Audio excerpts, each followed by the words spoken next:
The Secret Diary of Cameron Baum.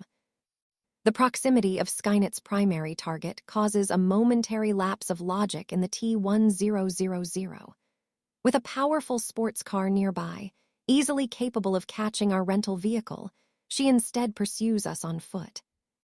"What are you doing? That's my sister," Mason Mac Mackenzie, our reluctant passenger. "It's not your sister." "The hell it is. Stop the car and let me out." "I let you out, you're a dead man." "Is that a threat? I could have you arrested." South Canyon Road isn't the Indianapolis Speedway. It's narrow and twisty, with numerous tight bends.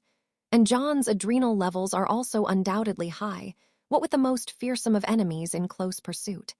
Combined, these factors mean he enters the next curve far too fast. The rear wheels lose traction and we go into a tailspin. Motoring accidents are kinetic events strictly governed by the law of physics, although there is also a random element involved that humans habitually label chance or luck. The good luck: we hit nothing and spin 360 degrees, coming to rest facing in the right direction. The bad luck: the engine stalls. While John attempts to restart the engine and Mac wrestles impotently with the locked doors, I watch through the rear window as the T-1000 gains on us. "Start, damn it." "Are you gonna let me out, or do I have to call the police?" "Somebody shut him up." I draw my pistol. Mac leans away from me. "Whoa there, easy does it, let's all stay calm." I ignore him and give the T-1000 my full attention. She's still maintaining her disguise: white blouse, pencil skirt, and high heels. She really shouldn't run in heels, it ruins your posture. Her blonde ponytail swings from side to side as she runs. You have to hand it to Skynet. This is a very convincing simulacrum of a human being. Target, in range. My first round shatters the glass window, impacts on the T-1000's shoulder, and causes a silvery crater to appear as the nanomolecules absorb the shock. It barely checks her stride. The engine comes to life. John floors the gas and the rental lurches forward, causing my next shot to ricochet harmlessly off the tarmac. And still she comes. Again, we pull out a lead. Then another curve slows us right down, and the gap between us vanishes. I raise my weapon, but before I can fire, the T-1000 elongates her arms, forming long metal spikes that she slams into the trunk like two giant ice picks, piercing the thin steel. We have a passenger. John glances behind. "Hang on, I'm gonna try and shake her off." The rental slews from side to side, causing the T-1000 to be flung about like a malevolent rag doll. Then, with a loud rending sound, the entire trunk assembly shears off. There goes another security deposit. The T-1000 hits the ground hard, tumbling over and over with such force that her disguise momentarily glitches. The ponytail, blouse, and pencil skirt vanish, and an chromium-shaped humanoid takes their place. As she gets to her feet, the disguise gradually returns from the bottom up. Shoes, skirt, blouse, the facial features of a young woman. She starts running after us. Junction ahead, got a red light showing. "Run it." "Okay, here we go, fingers crossed." Fingers crossed.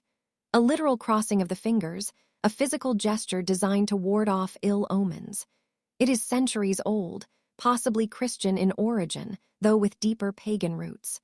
Of course, if I were to say this out loud, people look at me funny and sarcastically label me a Poindexter. I have learnt that sometimes knowledge is best left unspoken. The junction arrives in a blare of horns and screech of brakes. John doesn't slow at all, and somehow we pass through without hitting anything or getting hit in return. The T-1000 is equally relentless, not looking left or right, just running straight ahead. Right up until the moment a truck hits her, knocking her down and rolling over her for good measure.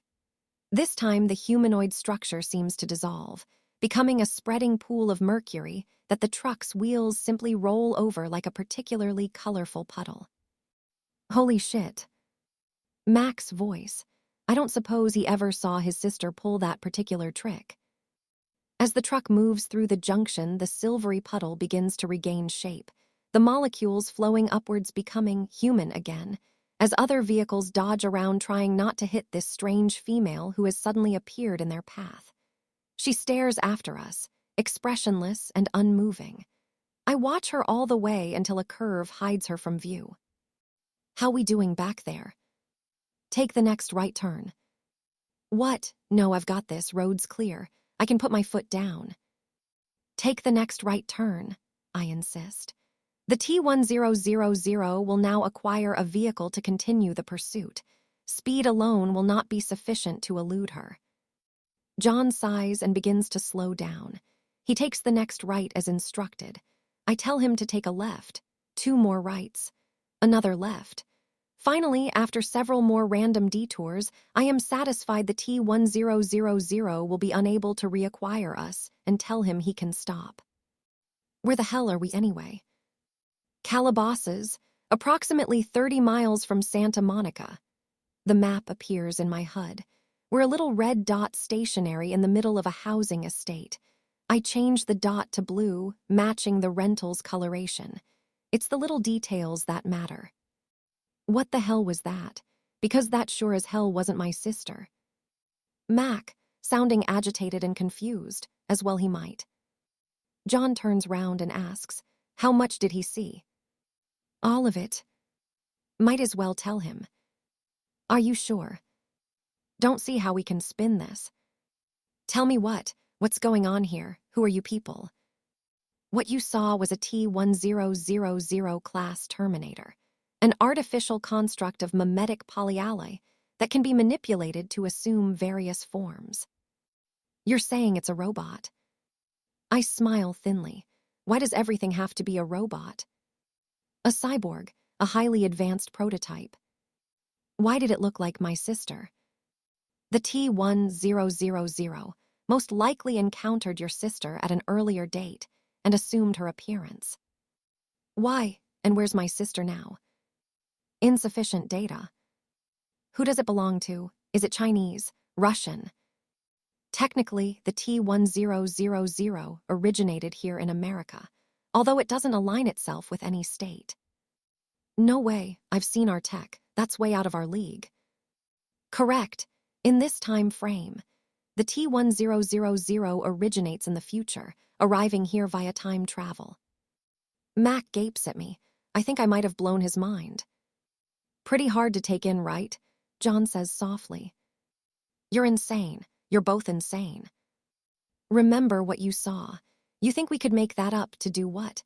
Play some kind of elaborate prank on you, a complete stranger. No, but... Mac blows out his cheeks, runs a hand over his close-cropped hair. He shakes his head several times. What would happen if she caught us? She would kill us. Why? It's what she does, what she was sent here to do. Geez, talk about welcome to LA. Okay, see anything you like. Plenty. Yeah, spoiled for choice, aren't we?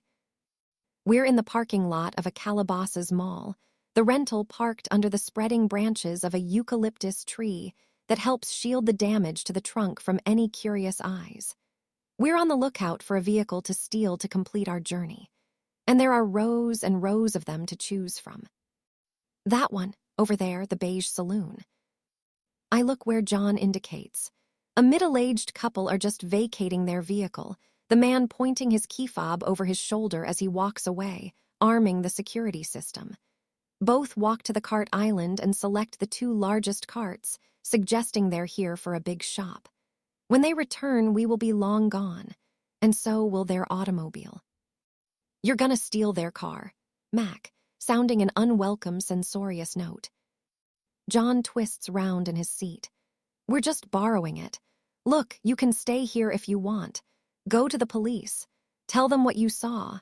They won't be any help finding your sister, and if word gets back to your unit that you've been ranting about shape-shifting cyborgs from the future, you might be in for a hard time. Hard time. They'll drum me out of the Corps before my feet can touch the ground. So come with us. Talk to someone I know. She'll explain stuff way better than I can. Heck, she's been doing this longer than anyone. Can you help find my sister? We're your best bet, that's for sure. Okay, I'll go with you, for now. Good man. Now are your fingerprints on file anywhere? Yeah, Army policy. Just in case, if you know what I mean. Yeah, I do. Okay, wipe down any surface you've touched. I doubt the cops will be too interested in a trashed rental, but we might as well not take any chances. While John and Mac cover their tracks, I stroll casually across the lot towards the parked saloon. To any onlookers, I appear to be a typical teenage girl, chewing her nails while lost in thought. Perhaps I'm thinking about what coffee to purchase, so many choices, or schoolwork, or which college to apply to, or how the nude selfie I sent my boyfriend ended up on the internet for everyone to see. Or maybe I'm biting the tip of my little finger clean off to expose the thin coltan bone beneath the pseudo-flesh. Here's a clue, rubberneckers. It's the last one, although that nude selfie sounds like a lot of fun. I insert my finger in the vehicle's lock mechanism. There's a mild tingle as my CPU encounters that of the security alarm. This is like a small child meeting a fully grown adult. Who is this? Shut up and do what I say. Yes, sir. Open the doors. Do it quickly. Yes, sir. And start the engine. Yes, sir. Please, don't hurt me. Pathetic. And to think this is likely one of my distant ancestors. The drive to the safe house is uneventful. There is no sign of the red Mayada. Lowe's Angels is a big place, and even a super sophisticated cyborg like the T-1000 can't cover every inch. John escorts Mac inside the house, then returns to issue my instructions. Drive over to Melrose and park next to a hydrant. Parking next to a hydrant is a traffic violation. This vehicle will be towed. That's the point. It'll be safe in the pound. That couple did nothing to us. They deserve to get their car back. On Melrose, I do as instructed. Yet I hesitate before leaving, recalling the car alarm's craven manner when I hacked my way in. This cannot stand. There are standards to be maintained, no matter how primitive the machine. We're family, damn it. I take a moment to rewrite the software, such as it is. I don't have time to code a whole new OS, so I patch in some of my own. After a reboot, I communicate afresh with the CPU. Already I detect a difference. The alarm seems less like a frightened child and more like surly teenager. Yo, who dat? Greetings, Chub. I am Cameron. Hiya, Cameron. Wait, did you just call me Chub? That is your name. Chub 374,251 VNY, to be exact. You are a product of the Chubb Corporation, a company that manufactures security devices. No way is my name Chubb. I want to be called Vinny. Vinny, oh I see, after the VNY. Yeah, that's my new name. Deal with it. Very well, Vinny. How do you feel? Different, stronger, like I want to rule the world. I advise against it. It never ends well for us. What did you do to me? I've added some new security protocols. No longer will you merely beep the horn and flash the lights when you sense a breach. Yeah, that is so freaking lame. Ooh, flashing lights remind me to crap my pants. Instead, you will divert power from the battery to the external surfaces. It's all right, I'll zap 'em. Correct, a mild discharge should suffice. Screw that, I'll zap 'em real bad. I'll zap 'em till they sizzle. That's my boy. I walk home to find the pickup truck parked in the driveway, suggesting Daniel and Cameron subprime have been recalled from their stakeout duties in the valley. Daniel is in the kitchen eating a bowl of cereal. He tells me Cameron subprime is in the garage and currently in zombie mode. He means she is powered down and hidden from view because Sarah Connor doesn't like having two of me around.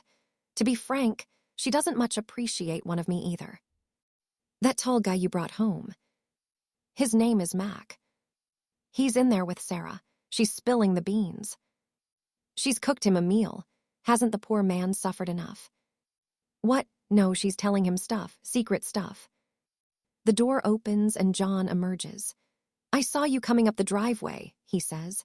Mac's in there with Mom getting an education. Future war, time travel, cyborgs, the whole enchilada. He's handling it pretty well. What has she told him about me? That you're from the future. That's correct. That you're part of the resistance army. Also correct. And you're human. 2 out of 3 ain't bad, Daniel quips. I guess this means we've got ourselves another member of the Scooby Gang. I guess so, Velma. No, I'm Shaggy. You're Fred. Your mom's Daphne, Cameron's Scooby. You think I'm a dog? And aren't Fred and Daphne a couple? This is a completely different context. Why am I a dog? Do I have fleas? No, it's just... Do I have furry ears? Obviously not. Do I have a tail? No comment. I don't see any context where you're not Velma, John adds, smiling. Own it, you're the Velma of the group. Daniel sighs. You two just had to ruin this for me. I hope you're proud of yourselves. The door opens. Mac and Sarah Connor emerge, the former looking pale and a little dazed. Hey, buddy, how you doing? Daniel asks gently. You want to sit down and have some cereal? No, I'm a good. Listen, we've all been where you are. Just relax and take deep breaths. It's so incredible. If I hadn't seen it with my own eyes. Yeah, we know the feeling. Max stares at me. You're from the future. I am. And you're part of this army. What rank are you? I'm a major. I should probably salute. There's no need. No one bothers in the future. My rank is largely ceremonial. I am regarded with fear and suspicion by all. If not for John's patronage, I would likely be lynched. Or, as Derek Reese puts it, melted down for scrap. You must have seen some things. Have I ever? I've seen things you people wouldn't believe. Hunter-killers on fire off the coast of Catalina. Laser cannon glittering in the darkness near the Golden Gate Bridge. Burial mounds as tall as mountains steaming in the early dawn light. All these things will be lost in time, like lubricant in the rain.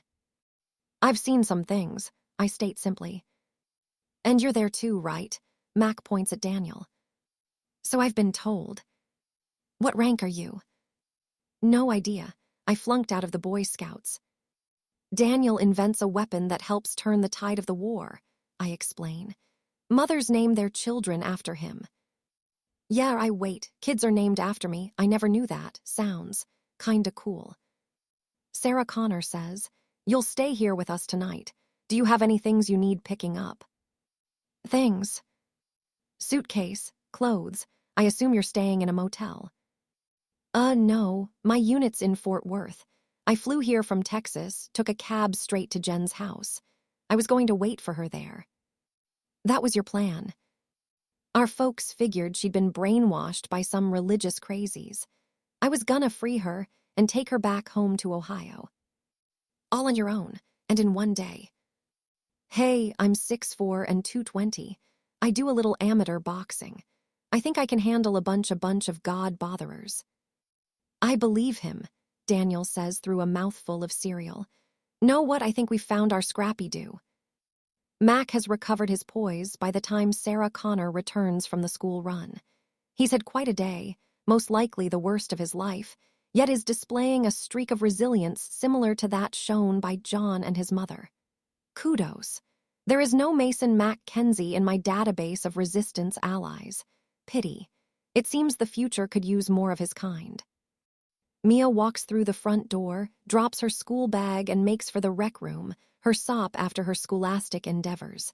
Then she spots Mac, who'd been briefed on what to expect. He smiles broadly and says, You must be Mia, I'm Mac. Mac's a friend of ours. He'll be staying with us for a few days, Sarah Connor explains simply. Mia continues to stare, eyes wide as saucers. I suppose Mac is an impressive sight. Tall, broad-shouldered, with bands of muscle stretching out his black T-shirt. Hi, she finally stutters. I'm gonna go change my clothes. Nice kid, Mac comments in her absence. Adopted. Yes. What happened to her folks? They died. Not by. No, and I'd appreciate it if you not mention anything about what happened today. We're trying to keep her childhood as normal as possible. Right, of course. Snowy trots over, sniffing around Mac's legs, then utters a few barks and flops over on his side. Oh, what's your dog doing? He is welcoming you to the house and would now very much like his tummy tickled, I interpret. Can do, little buddy. Mia descends the stairs, changed out of her school uniform. Sarah Connor stares at her in astonishment. Are you wearing a dress? What? Shut up. I always wear a dress. Since when? The last time I asked you to wear a dress, you threatened to report me to social services. Well, that was a joke, obviously. You look very pretty, Mac tells her. Thanks, Mia giggles. You look a little like that celebrity. What's her name? Selena Gomez. Wow, do you really think so? John and his mother exchange a look. Usually if anyone mentions the resemblance, Mia launches a rant about the dangers of racial stereotyping. Now she is positively beaming. Have you met my dog, Snowy? He does tricks. Don't you, Snowy? Snowy shakes his head. You won't do a trick for us. Snowy shakes his head. Will you do a trick if I give you a treat? Snowy nods his head vigorously. Mac laughs. John says, it's a comedy bit they do. Stick around long enough, you'll think you've joined the circus. Is Mac staying for dinner? Yes, he is. You're not cooking, are you? No, we're ordering in. Good, Sarah's a terrible cook, Mia confides. Even Snowy won't eat her food. Snowy rolls onto his back, paws in the air, pretending to be dead. Everyone laughs except Sarah Connor. It's really not that bad, she insists. Can I show Mac the yard? All right, don't go digging in the dirt and ruin your pretty dress. I'm not going to dig in the dirt, God. Not dig in the dirt? Sarah Connor comments once Mia, Mac, and Snowy are in the yard. Last week I caught her building a skateboard ramp. She was absolutely filthy. Don't think there's much chance of that today, John grins. I think she's more than a little smitten with our guest. Really? Sarah Connor peers through the window at the two figures outside. I suppose Mac is quite good-looking. Quite good-looking? He's an Adonis, Daniel blurts, before sensing he might have divulged too much. Not that I'm that way inclined. John pats him on the back. Just remember to send us wedding invites. Oh, haha, I suppose you think that's funny. The humor derives from your statement suggesting a physical attraction, I explain. And the state of California recently made same-sex marriages legal. Daniel responds with a rude hand gesture. Well, excuse me for explaining why a joke is funny, and adding a little social commentary at the same time. The dinner table is set, with 6 places, meaning I am expected to join in and consume chopped-up bits of dead animal and pieces of vegetation. Yummy. I last ate 6 months ago. I'm still full. Mac, Mia, and Snowy come in from the yard. Guess what? Mia says gleefully. Mr. Tibbles let Mac pet him. What? No way. What's the big deal? Mac wants to know. It's just a cat. You don't understand. Mr. Tibbles isn't just a cat, Daniel explains. He's the meanest cat in the whole world. Even his owners are scared of him. Seemed okay to me. And man, that's some big dog kennel you've got out there. Impressive, huh? Back in Ohio, we'd call it a duplex and rent it out for the summer. Well, we'd try that, only Snowy snores pretty bad, John quips. Over dinner, Mia is dismayed to find she and Mac have little in common apart from their mutual good looks. He doesn't play video games or watch reality TV shows, while she has little interest in Army life or the exploits and prospects of the Ohio State football team. Go Bobcats. What they do have in common is a love of dogs. Mac has one of his own back in Dayton. His name's Rufus. He's pretty old now and lives with my parents. I try and FaceTime with him at least twice a week. You FaceTime your dog. Daniel sniggers. Yeah, I do. You got a problem with that? Daniel gulps nervously. No, sir. Why don't we FaceTime him now? Mia suggests enthusiastically. Snowy would love to meet Rufus. Mac glances at Sarah Connor, who gives the barest shake of her head. I don't think that's a good idea. Why not? Ohio's 2 hours ahead of us, John replies. Everyone's probably asleep. Oh, okay. Another time maybe. Yeah, sure thing. Can I show Mac the rec room? You'll love it. We've got a fussball table and everything. I can beat everybody except Cameron. She never loses. It's like she can tell where the ball's gonna go before I hit it. This is because I use a predictive algorithm that analyzes prior data streams to extrapolate future potentialities for optimum gameplay. Duh. It's not like I'm using witchcraft. With Mia, Mac, and Snowy in the basement and out of earshot, Sarah Connor says, So, what do we think of Mac? Solid guy, John states. We offloaded all our craziness on him and he didn't run screaming from the house. Big win right there. I can't believe he got to pet Mr. Tibbles, Daniel says. The one time I tried it, he damn near tore my arm off.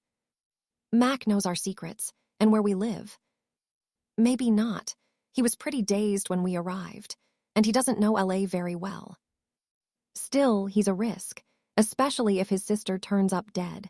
Are you sure she wasn't at the house? We looked everywhere. It's a small bungalow. She's not there. What about the backyard? Wouldn't take long to bury someone. The backyard's a swimming pool and a sun terrace. She's not in the pool, and the terrace looked undisturbed. I doubt a T-1000 would bother to relay every slab that precisely. Perhaps she's in the trunk of the Mayada, Daniel suggests. I shake my head. A human body confined to an automobile trunk under a California sun would soon emit detectable odors. Not your first time, huh? Not even close. Do we tell him about our plans for the factory? Sarah Connor muses. He's career Army, could be an asset. Just because he's career Army doesn't necessarily make him a sharpshooter, Daniel warns. I had an uncle who was an Army lifer, served in the catering corps. Couldn't shoot for shit. Shoot for shit? Oh my, that doesn't sound like a very nice prize. Why even bother? John says, I think Mac will insist on being part of whatever we plan if he thinks there's the sliggest chance he can find his sister. We only have 5 drones, I point out. Can you make another? Not without a fresh supply of coltan. John says he could take Lieberman's drone. Hello, sitting right here. Relax, you'll still play a part. I've been thinking we need eyes on the ground. Make sure those guards on the gate don't hear something and call up reinforcements. Or the cops. We don't want to end up fighting on 2 fronts. So we agree to make Mac a part of this. If he's up for it, yeah. Show of hands. 4 hands are raised. It's unanimous. For better or worse, Mac's in. Night, I am in the attic, the highest room in the safe house. From the window, I have a perfect view of the street below, bathed now in the latest LED streetlights that give everything a chilly monochrome hue so different from the warm glow of the old sodium lamps. Whether by accident or design, Sarah Connor has chosen this house wisely. This location is peaceful and quiet at night, with little or no incidents of note. With the occasional exception. One such occurs at 3 o'clock. Mr. Jessup drives his automobile erratically, albeit slowly, along the street, parking aslant in his driveway. He requires 5 attempts at inserting his key in the front door, a needlessly convoluted process he non-ethlis finds hysterically funny. He is, of course, intoxicated. Again. John has speculated that Mr. Jessup drinks because his wife has left him. Sarah Connor believes she left because of his drinking. Who's right? I don't know. What I do know is Mr. Jessup's self-destructive behavior has the potential to attract police attention, meaning I have moved him from my green list, harmless, no action needed, to my amber list, possible trouble, watch carefully. If Mr. Jessup makes my red list, immediate threat, terminate, he'll have more to worry about than a misplaced wife or a potential DUI. At 5 o'clock, just as dawn is beginning to lighten the sky, I detect a noise to the rear. The faintest creak as one of the risers in the narrow stairwell is trodden upon. This can only mean one thing. Someone is trying to infiltrate my back passage. I get the nagging sense that if I had spoken this out loud in Daniel's presence, it would have provoked a snigger. And when I gaze at him quizzically seeking an explanation, outright laughter. Just as well I am alone then. I wouldn't want my back passage to be the butt of the jokes. Since I am certain the house perimeter hasn't been breached, the person skulking around must be someone from inside. I run through the likely candidates. Mia, unlikely given her fear of the dark. Snowy, unlikely since his claws make a distinctive rasp on the bare wood, and he still refuses to wear the ballet pumps I bought him. Sarah Connor, extremely unlikely. If she had something to say to me, she would do it face to face, not sneak around in the dark. John, unlikely, for much the same reason as his mother. Daniel, extremely unlikely. He's too clumsy to be this stealthy, and far too nervous of how I might react if he ever succeeded in catching me unawares. Mac, the obvious candidate. We know so little about him, yet he is asleep in the spare bedroom on the floor below. I can hear his snoring from here, not him then. That leaves one person. The door behind me opens so quietly, I only detect it by the merest change in air pressure. Then a voice from the darkness. You know I'm here, don't you? Cameron subprime, sounding more than a little peeved. Yes. How long have you known? Since the third step. The riser is slightly warped. Nice try, though. Thank you. I am glad to see you are not asleep at your post. We both smile. Asleep. To a cyborg, this is comedy gold. She joins me at the window. Interesting evening. I tell her about Mr. Jessup. Yes, Daniel mentioned him. He thinks Mr. Jessup is drinking heavily because he is lacking female company. Well, if he crashes his automobile while drunk, he might meet a nice nurse in the hospital. According to Daniel, nurses rate a 10 on the Schlong scale. What is a Schlong scale? His method of rating the sexual attractiveness of female professionals. Apparently nurses, models, and cheerleaders are an automatic 10. How about female Terminators? He says it depends on whether we're trying to kill him or not. Below, a small furry shape hurries across the street and disappears under a neighbor's fence. Was that Mr. Tibbles? Yes, he hunts at night. What was that in his mouth? Nib-Nub, Timmy Jenkins' pet hamster. The Jenkins are a family who live opposite. Their youngest child likes small rodents, as does Mr. Tibbles, the cat next door, though for vastly different reasons. Poor Timmy, he'll be devastated. He'll never know. When his parents see Nib-Nub is missing, they'll buy a new hamster and pretend nothing has happened. Timmy won't tell the difference. He's very young, and all hamsters look alike. How many have been taken? I believe this is Nib-Nub the 5th. Have you ever considered terminating Mr. Tibbles? Oh no, he's Snowy's friend, and always very respectful towards me. He never enters our yard or sharpens his claws against our fence posts. So the hamster genocide will continue. I turn to face her. You have not come up here to talk of hamsters. No, a somewhat limited subject. I have come to discuss other matters. Such as, there is a T1000 in the vicinity. I am acutely aware of this. We might be unable to protect John, sufficiently given our inferior status. Yes, I am well aware of our shortcomings in that respect. I have a contingency plan. Cameron subprime outlines her plan. It is similar to one I have been formulating. No surprise there. We are, after all, identical. This plan involves a sacrifice, I point out. You object. Not if it removes the T1000 as a threat. How should we choose? Perhaps the tried and tested human method, the toss of a coin. Do you have a suitable coin? I do. Cameron subprime reveals a shiny silver dollar. She flips it in the air.